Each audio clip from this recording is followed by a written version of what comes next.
Hey YouTube, this is Eddie. Today I'm going to be unboxing the LG G5. Now if your watch, let me know if you're wearing a watch down in the comments and what it is. If your watch tells the date, mine doesn't, check it. It's not 2016, it is 2025. Yet here I am doing an unboxing of the LG G5, which came out in 2016, was released April 1st in some markets, I believe February 21st in other markets, a long time ago. Almost, you could say, in a galaxy far, far away. LG doesn't even make phones anymore. If you put LG G5 specs into Google or any kind of search engine, it's going to pull up specs for the LG G5 TV. So this is a long forgotten device. Why do I have it? Number one, it was cheap-ish on eBay, and I wanted to go back and do a bit of a retrospective on phones that dared, let's say. Phones that really tried to do something different. Sometimes they didn't succeed. The LG G5 certainly falls into that camp. But phones today, for the most part, quite frankly, except for the flips and the folds, I would say, and they're even happening, it's even happening to them too, they're just iterating year over year. Now, my personal phone that I use is the OnePlus 13. I've had a video before about the Moto Razr. I do use that sometimes as well. But there's not a lot of interesting stuff happening in phones right now. It's a pretty mature market. Phones are mostly commodities. You get them because they're a tool to do your life for better and certainly for worse.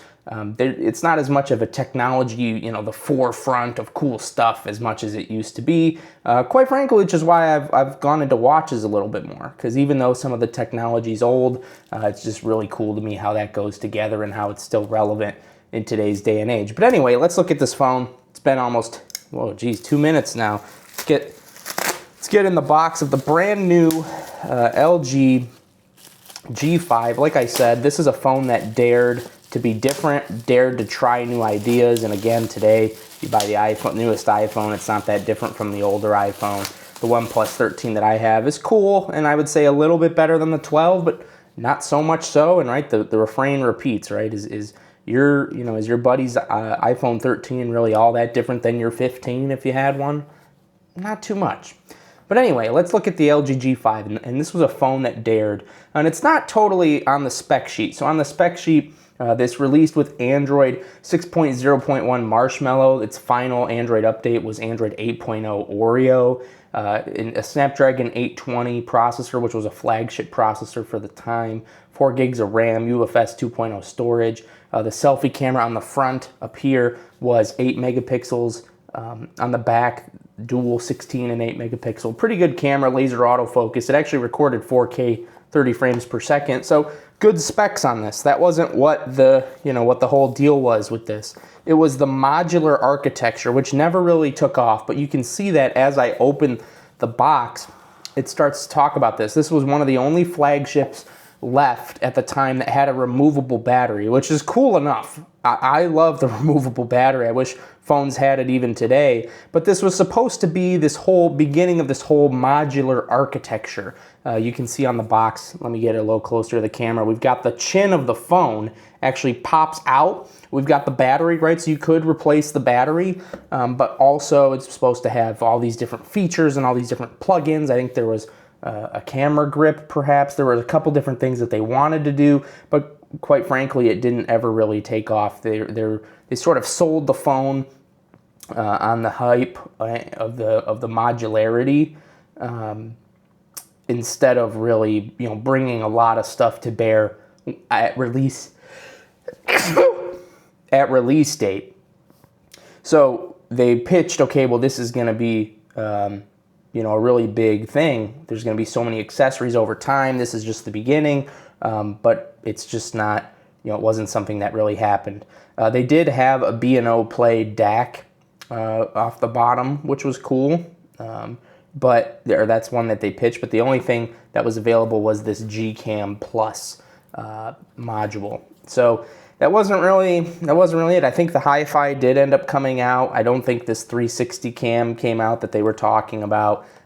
So again, they pitched this modular thing, and it was cool, but it just never took off. And this was a phone I almost ended up with at the time, quite frankly. I think I got the HTC One instead. Glad I did, but this phone, it dared, right? It tried something and it didn't work, but it still tried. So very interesting to open, 2016 phone, new in the box. This is the AT&T version, so it had their branding around not texting and driving.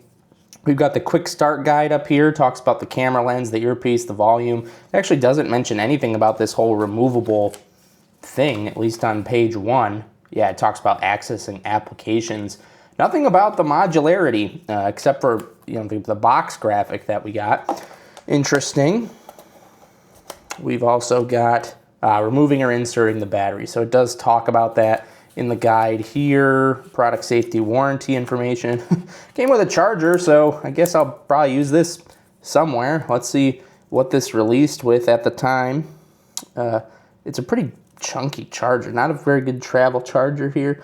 The output, 9 volts at 1.8 amps or 5 volts at 1.8 amps, so not particularly fast.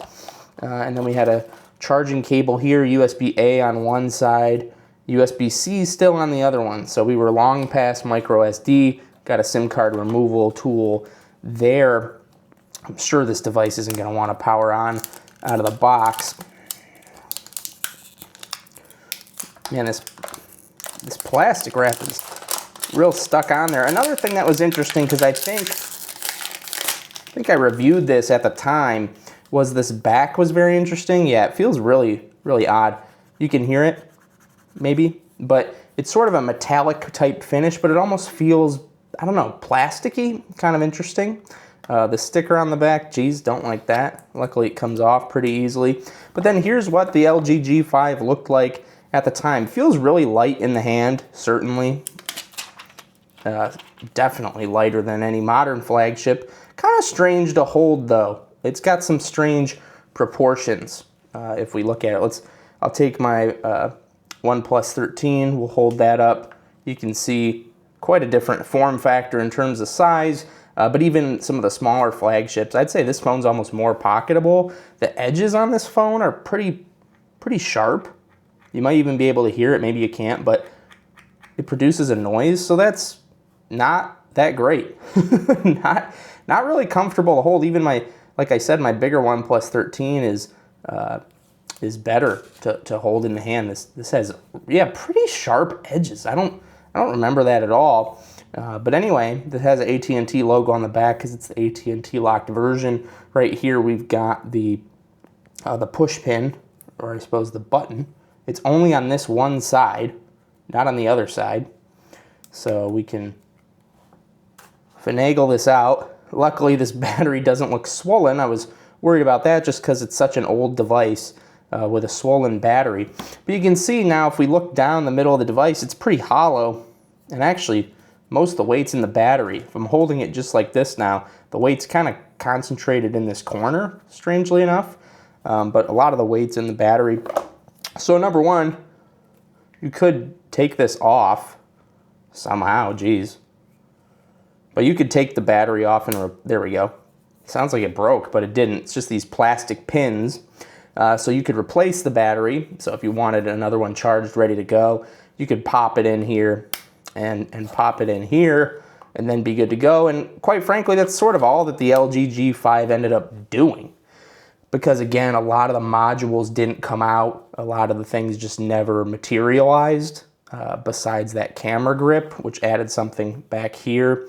I'm not sure, honestly, if the DAC came out, but nothing else ended up coming out. So it was really just at the end of the day, unfortunately, just a flagship phone that ended up having a replaceable battery. But I think the promise of so much more was really, really what drew people to the LG G5. It's what drew me to the LG G5, was just that promise of, hey, this is a modular expandable ecosystem. We're going to get stuff in here, certainly. We're going to have this be an expandable thing.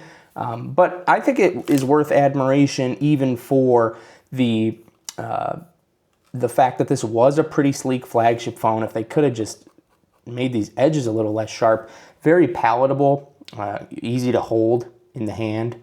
Like I said, the OnePlus is easier, but this is still pretty easy to hold, and a really sleek design for what amounted to be, a phone with a replaceable battery.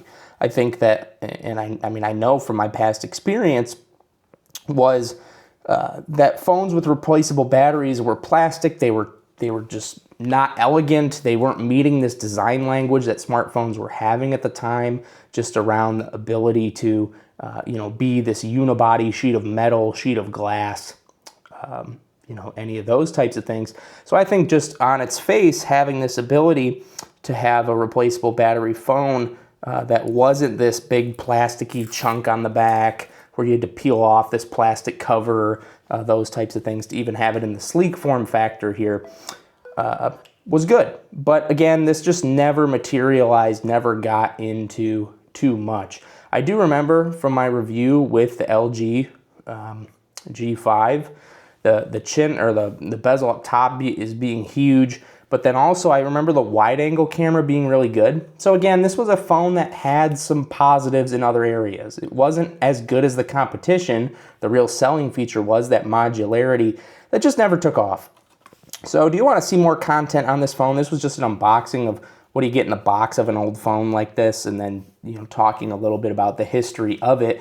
Just wasn't as good as its contemporaries, but LG wasn't afraid to try here. They needed to get more modules out and all that, but by the time the LG G6 rolled around, this whole architecture was abandoned, this modular architecture. So they needed to stick with that, and they didn't do it. Kind of weird to go through the old Android interface too. Pretty good haptic motor on this. Pretty good. But what do you think? Do you remember anything fondly about the LG G5? Again, this was more an unboxing than a thorough walkthrough. If you want to see a thorough walkthrough, let me know. But I don't have any of these other modules, the limited amount that were produced.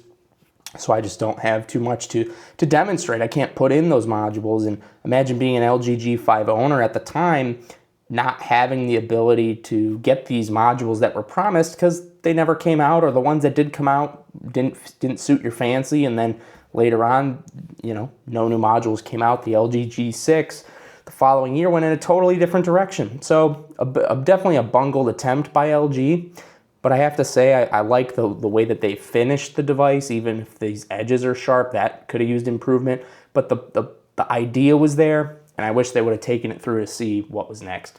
What do you think? Let me know in the comments down below. This is Eddie. See you in the next one.